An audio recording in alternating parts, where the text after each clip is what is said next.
Tahimik man ngayon ang karamihan sa mga XRP holders ngayong buwan ng October, may paparating na signal na dapat po nating bantayan. Ayon po sa isang kilalang analyst, may technical na pattern na muling lumalabas sa chart ni XRP.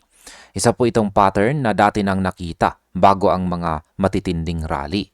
Kung totoo po ito, maaaring nasa unahan tayo ng isang panibagong pag-akyat sa presyo ni XRP. Kaya yan po ang siyang ating pag-uusapan sa video na ito, pero bago po tayo magpatuloy ay pakibasa na lamang po muna ang disclaimer dito po sa ibaba ng ating screen. Na rin ang ating pinakaunang tanong ay ano po ba ang nakikita ng mga traders sa chart ni XRP. Sabi rito, a hush has fallen over many XRP holders this October, but beneath the quiet, there's a technical argument gaining momentum, one that insists subdued pain can precede powerful gains. Yan. Habang tahimik daw po ang community ng XRP, maraming traders ang napapansin ang isang technical na setup na nag-uumpisang lumakas.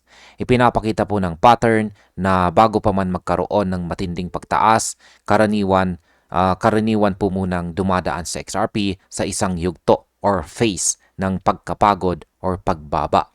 Sa madaling sabi, maaring ang kasalukuyang pain na nararanasan ng market ay sinyales ng paparating na gain na mas malaki kaysa sa inaasahan. Sa market impact, kapag napatunayan po ang ganitong pattern, pwedeng magdulot ito ng renewed buying pressure na magbabalik ng kumpiyansa sa mga traders at investors ni XRP. Ngayon ay sino po ang analyst na naglabas ng signal na ito? Ayan, sabi po rito ay the signal unfolding. On X, the signal was flagged by Steph is Crypto, who pulled up daily charts of XRP and deployed the EMA ribbon tool to make a case for a tactical buying window. Ayan, ang analyst na nagbigay ng babala ay si Steph is Crypto. Sa platform na X ay pinakita po niya ang daily chart na XRP gamit ang EMA ribbon indicator. Ipinapakita po ng indicator na ito ang mga serya ng moving averages na tumutulong tukuyin kung saan tumitigil o nagsisimula ang momentum ng market. Ayon po kay Steph, nakikita na raw niya ang parehong sinyales na lumilitaw bago nagsimula ang mga nakaraang malalakas na pagtaas ng XRP. Sa market impact, ang ganito pong signal mula sa respetadong analyst ay madalas nagiging trigger ng short-term rally dahil marami pong traders ang sabay-sabay na pumapasok sa parehong entry zone. Yan, check po natin yung kanyang video. Ayan, yung kanyang short video clip. Subukan po nating i-play. In today's quick XRP video, I want to show you a signal that is right now flashing, and the last few times that we had this signal, a huge rally occurred in the price of XRP. So I want to show you. Yan, pause po natin kasi papaliwanag na rin po natin yung kanyang mga sinabi rito. Yan, ano nga ba ang ibig sabihin ng EMA ribbon na yan? Yan, yung nakikita natin sa chart na yan. Sabi rito, after noting the mechanics of the ribbon, a series of exponential moving averages layered to capture momentum and trend.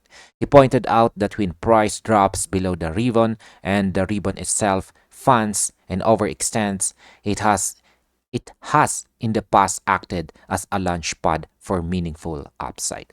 Yan, ang EMA ribbon ay binubuo po ng ilang mga exponential moving averages na siyang nagsisilbing gabay sa trend ng market. Ayon kay Steph, kapag bumababa ang presyo ng XRP sa ilalim ng ribbon at lumalawak o nag-overextend ito, madalas daw itong nagiging simula ng matinding rally. Para bang nagsisimula ang pressure sa ilalim bago sumabog pataas. Kaya ang kasalukuyang kondisyon ng XRP ay maaring isang launchpad para sa panibagong pagtaas ng presyo. Sa market impact, kapag lumabas po ang confirmation candle sa ibabaw ng ribbon, pwedeng magpasimula ito ng panic buying at magtutulak kay XRP pabalik po sa $4 na price zone. Ngayon ay kailan po ba lumabas ang signal na ito? Ayan, ang sabi po rito ay Steph argues that on or around October 13, XRP underwent just such a ribbon flip. trading below the EMA cluster and becoming overextended to the downside, suggesting we may be at the very moment that historically preceded the next leg higher. Ayan, ayon po kay Ginong Steph, nung bandang October 13 ay nakita na ang ribbon na nag-flip sa chart ni XRP. Sa araw na iyon, bumaba ang presyo sa ilalim po ng EMA cluster at lumawak ang gap ng mga linya. Isa pong indikasyon na overextended na ito sa downside. Sa kasalukuyan, ganitong eksaktong sinyalis ang lumalabas bago po magsimula ang malaking pagtaas ng presyo.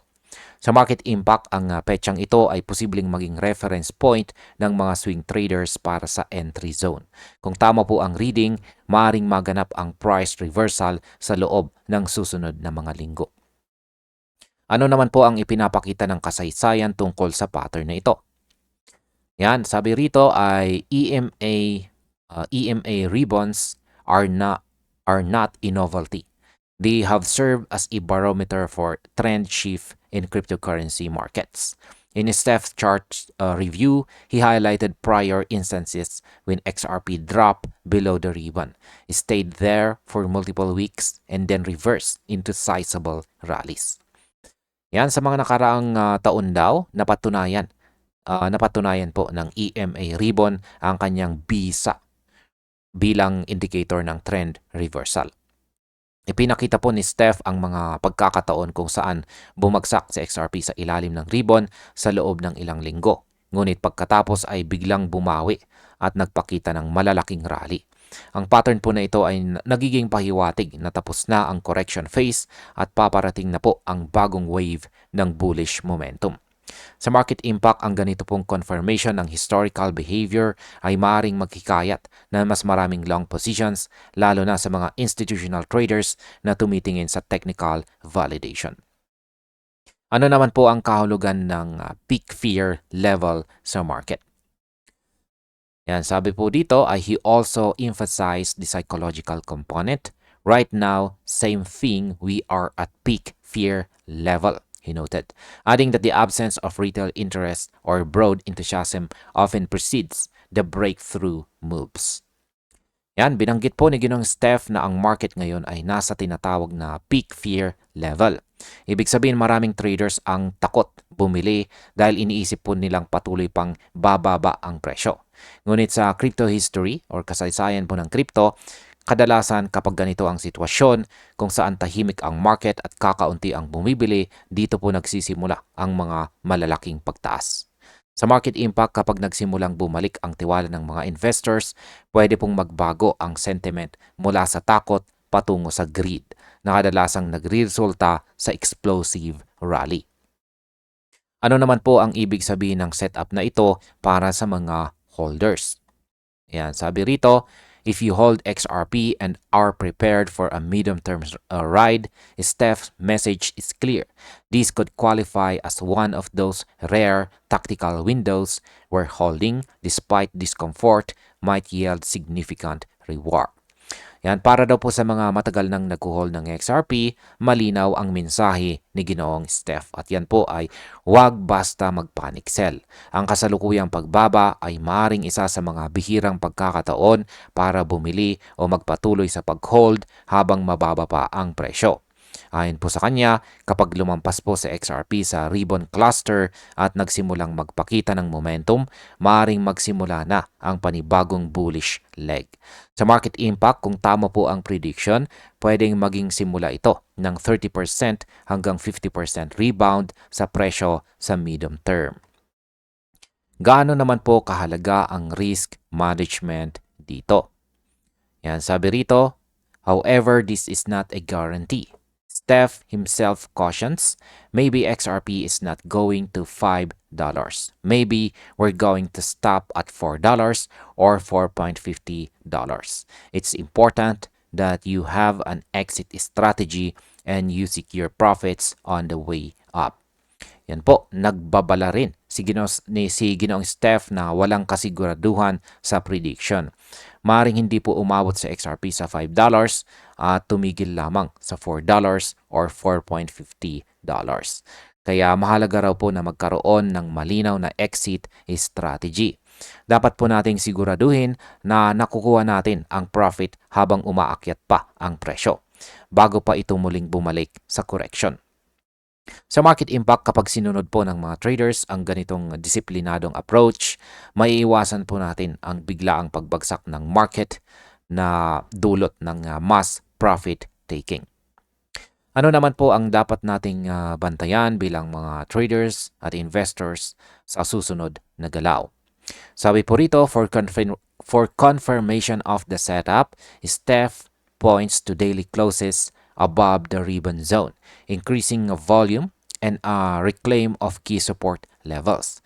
If those triggers materialize, the prior pattern suggests the next leg of upside could be underway. Ayan, ayon po kay Steph, dapat po nating bantayan ang tatlong mga bagay. Una ay ang daily close na lumampas sa EMA ribbon zone. Pangalawa, ang pagtaas ng trading volume. At pangatlo ay ang muling pagkuha ng mga key support levels. Kapag nangyari ito, malaki po ang posibilidad na nagsimula na ang susunod na rally. Pero kung wala pa ring confirmation, dapat manatili po tayong maingat at huwag po tayong magmadali sa ating entry or pagpasok. Sa market impact, ang ganito pong technical confirmation ay karaniwang nagiging signal ng major breakout na pwedeng magtaas kay XRP hanggang sa $4.50 na price zone. Yan, bilang panghuli, ang opinyon ko naman tungkol dito ay kung susuriin po natin ang lahat ng mga sinabi ni Steph, malinaw na pinapakita ng market na meron pong potensyal sa XRP para sa panibagong rally. Pero ang sikreto ay nasa timing at disiplina.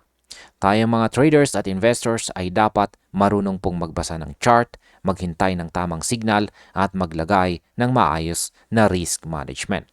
Kung tama po ang pattern, maaaring ang kasalukuyang katahimikan ng market ay ang simula ng isang malakas na paggalaw pataas. Kaya habang tahimik pa, mas mainam po na maging handa po tayo kaysa magsisi kapag nagsimula na ang phase melting pump. At ayun, hanggang dito na lamang po tayo sa video na ito mga ka-crypto. Marami pong salamat sa panunood.